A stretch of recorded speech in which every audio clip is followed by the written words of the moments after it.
నమస్తే, నేను మీ బోస్ కుమారి.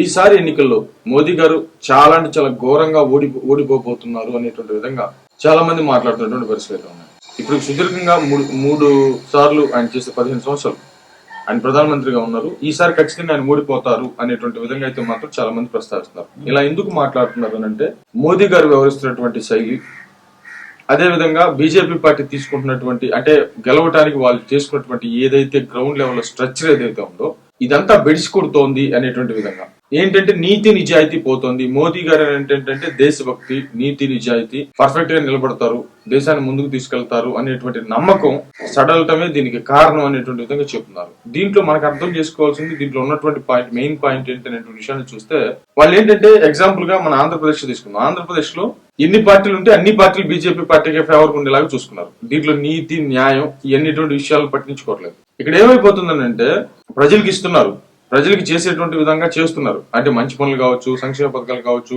మామూలుగా ఇంతకు ముందు కేంద్రం ఏం చేసినా కూడా రాష్ట్రాలు తెలిసేది కాదు. కానీ ఇప్పుడు రాష్ట్రాల వైజ్ గా మోదీ గారి హవాతోటి రాష్ట్రాల్లో కేంద్రం ఏం చేస్తుంది, రాష్ట్రం ఏం చేస్తుంది అనేటువంటి అవగాహన పూర్తి కాకపోయినా ఎంతో కొంత అయితే తీసుకురాగలటంలో మోదీ గారు సక్సెస్ అయ్యారని మాత్రం ఖచ్చితంగా వస్తాం. కానీ న్యాయ వ్యవస్థ విషయంలో, నీతి విషయంలో, ధర్మం విషయంలో దారి తప్పారు, కంప్లీట్ గా దారి తప్పారు. అది పదవి కోసం బీజేపీ పార్టీని గెలిపించుకోవడం కోసం మాత్రమే చేస్తున్నారు అనేటువంటి విధంగా రోజు రోజుకి చాలా తీవ్రంగా వ్యతిరేకత వ్యక్తమవుతుంది. ఇది వాళ్ళు చూసుకుంటే చాలా బెస్ట్, లేకపోతే ఖచ్చితంగా బీజేపీ పార్టీకి డ్యామేజ్ అనేది విధంగా చాలా మంది మాట్లాడుతున్నారు. ఈ దెబ్బ కోలుకోవటం కొన్ని దశాబ్దాలు పట్టొచ్చు అనేటువంటి విధంగా కూడా చాలా మంది తమ అంటే బీజేపీ ఫ్యాన్స్ ఆవేదన వ్యక్తం చేసినటువంటి పరిస్థితులు సోషల్ మీడియా వేదికగా తెలుస్తున్నాయి. అయితే దీంట్లో ప్రధానంగా ఏంటంటే ఈ రాష్ట్రంలో ఇప్పుడు జగన్మోహన్ రెడ్డి గారు ఉన్నారు, బీజేపీ పార్టీకి ఫేవర్, జనసేన గానీ లేకపోతే టీడీపీ గానీ అందరూ బీజేపీ పార్టీకే ఫేవర్. కాకపోతే ఇక్కడ ఏమైపోతుందంటే ఇప్పుడు జగన్మోహన్ రెడ్డి గారు ఉన్నారు, ఆయనకి కేసులు ఉన్నాయి, ఆయన మీద విపరీతమైన కేసులు ఉన్నాయి. వాటికి సంబంధించి ఏం పట్టించుకోరు. ఒకవేళ పట్టించుకున్నారు అంటే ఇప్పుడు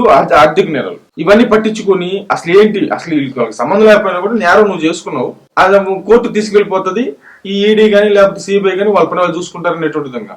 కానీ వీళ్ళు అడ్డుపడుతున్నారు, ఫేవర్ చేస్తున్నారు అనేటువంటి బలంగా జనాల్లోకి వెళ్ళిపోతుంది. ఇప్పుడు వివేకానంద రెడ్డి గారి హత్య కేసు ఉంది, దాంట్లో జగన్మోహన్ రెడ్డి గారి అవసరం వాళ్ళకు ఉంది కాబట్టి జగన్మోహన్ రెడ్డి గారిని అదేవిధంగా వాళ్ళ పార్టీని కాపాడుతున్నారు. వివేకానంద రెడ్డి గారి హత్య కేసును కప్పెట్టేశారు. ఇప్పుడు 7 సంవత్సరాల పాటు ఒక కేసు భారతదేశంలో తేలకపోతే, అది సిబిఐ చేతిలో ఉన్నటువంటి కేసు తేలకపోతే, ఒక ఆడపిల్ల 7 సంవత్సరాల నుంచి నా తండ్రిని ఎవరు చంపారు, సూత్రధారులు ఎవరు, పాత్రధారులు ఎవరు, వెనకున్నది చేయించింది ఎవరు, ఎందుకు చేశారనేటువంటి విషయాన్ని చెప్పమంటే 7 సంవత్సరానికి చెప్పట్లేదు.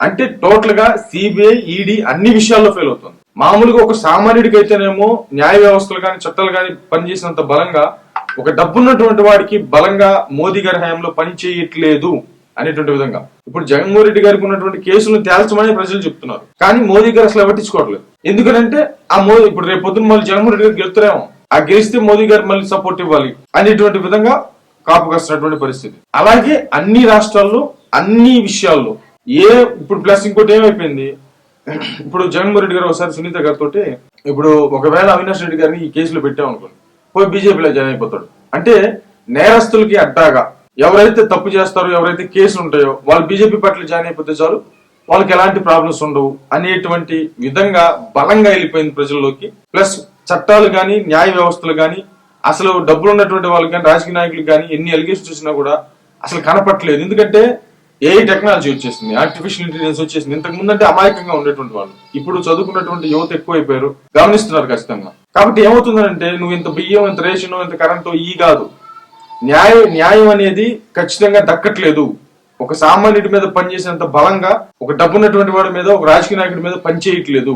న్యాయ వ్యవస్థలు అయితే మాత్రం కంప్లీట్ గా మేనేజింగ్ గురవుతున్నాయి అనేటువంటి బలమైనటువంటి వాదన ప్రజలకు తీవ్రంగా వెళ్ళిపోయింది. దీనికి మోదీ గారు కాపు కాస్తున్నారు, అండగా ఉంటున్నారు అనేటువంటి బలమైన వాదన కూడా ప్రజల్లో చర్చ జరుగుతున్నటువంటి పరిస్థితులు అయితే క్లియర్ గా తెలుస్తున్నాయి సోషల్ మీడియా వేదిక. బట్ ఇది ప్రచారంగా పరిమితం అవుతుందా, నిజంగా సీరియస్ గా తీసుకోవాల్సిన అంశమా? మరేమైతే చూద్దాం. మీ కామెంట్స్ తెలియచేయండి.